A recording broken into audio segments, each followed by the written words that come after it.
ஒரு அதிகாலை மழை பெய்து முடிந்திருந்தது. மண் வாசனை காற்றில் நிறைந்திருந்தது. ஒரு மனிதன் 40 வயதுக்கு மேல் உடல் சோர்வுடன் மலைப்பாதையில் மெதுவாக நடந்து கொண்டிருந்தான். அவன் நடையில் ஒரு அவசரம் இல்லை, ஒரு நம்பிக்கையும் இல்லை. ஒரு நோய் அவனுடைய உடலை மட்டும் அல்ல, அவனுடைய வாழ்க்கையையே மெதுவாக கவ்வியிருந்தது. மருத்துவமனை, மாத்திரைகள், பரிசோதனை அறிக்கைகள் எல்லாமே இருந்தது. ஆனால் உள்ளுக்குள் ஒரு கேள்வி மட்டும் இருந்து கொண்டே இருந்தது. நான் இனி முன்னாடி மாதிரி வாழ முடியுமா? அந்த மலையடிவாரத்தில் ஒரு பழைய மரத்தடியில் ஒரு சித்தர் அமைதியாக அமர்ந்திருந்தார்.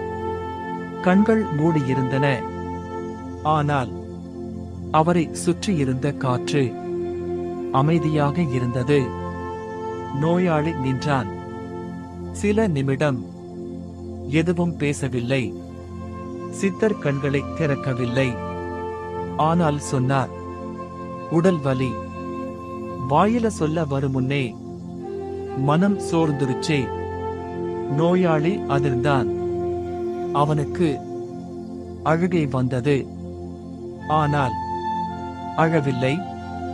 மெதுவாக கேட்டான், சாமி, நான் நிறைய மருந்து சாப்பிட்டேன், ஆனா எனக்கு நலம் வரல.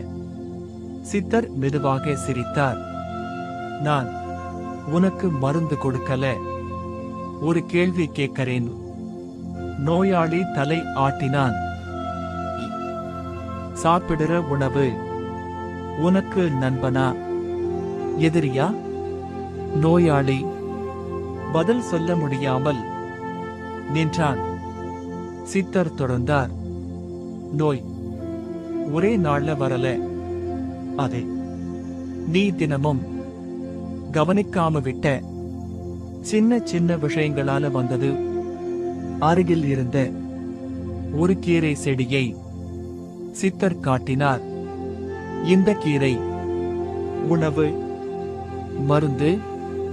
ஆனா நீ இதை வெறும் சாப்பிடுற பொருளா பார்த்தா அது வேலை செய்யாது. அப்படின்னா? நோயாளி கேட்டான்.